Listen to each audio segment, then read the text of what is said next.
Congress party అధినాయకత్వం ఇచ్చిన పిలుపులో భాగంగా హమ్ బదలేంగే కార్యక్రమాన్ని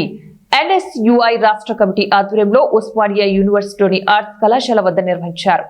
ఎన్ఎస్యుఐ రాష్ట్ర అధ్యక్షుడు వెంకటస్వామి మాట్లాడుతూ హమ్ బదలేంగే కార్యక్రమాన్ని దేశంలో ఉన్న 200 మందికి పైగా యూనివర్సిటీల్లో తీసుకెళ్లాలని పిలుపునిచ్చారు. ప్రధానంగా విద్యార్థులు ఎదుర్కొంటున్న సమస్యలను పరిష్కరించే దిశగా ప్రతి సమస్యను విద్యార్థులు దృష్టికి తీసుకువెళ్లే విధంగా పోరాడుతున్నామని తెలిపారు.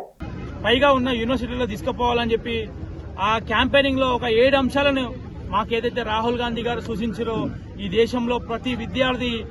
ఏదైతే సమస్యలను ఎదుర్కొంటారో దాంట్లో నుంచి ఒక 7 అంశాలను తీసుకుని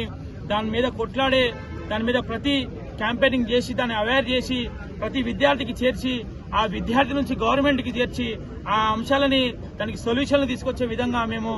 ఈ యొక్క హమ్ బదలేంగే క్యాంపెయిన్ మేము తీసుకుపోతా ఉన్నాము. దాంట్లో భాగంగా తెలంగాణ రాష్ట్రంలోని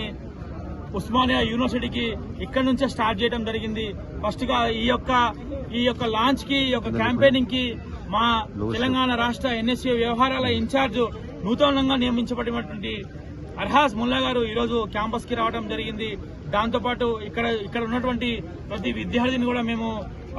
వెళ్లి ఏదైతే అంశాలు ఉన్నాయో వాళ్ళకి వివరించే విధంగా మేము ముందుకు పోతామని చెప్పేసి ఈ సందర్భంగా మీకు తెలియజేస్తా ఉన్నాం. దాంతోపాటు ఈ దేశంలో జరుగుతున్నటువంటి ఓట్ చోరీ ఏదైతే ఉందో రాహుల్ గాంధీ గారు ఏదైతే విషయాన్ని గురించి ఫైట్ చేస్తున్నారో ఈ దేశ సంవిధానం గురించి ఏదైతే కాపాడే ఒక జననాయకుడుగా ఏదైతే ఆయన ముందుకు పోతా ఉన్నారో ఆయనకి తోడుగా మేము కూడా ఒక సైనికుల్లాగా పనిచేస్తూ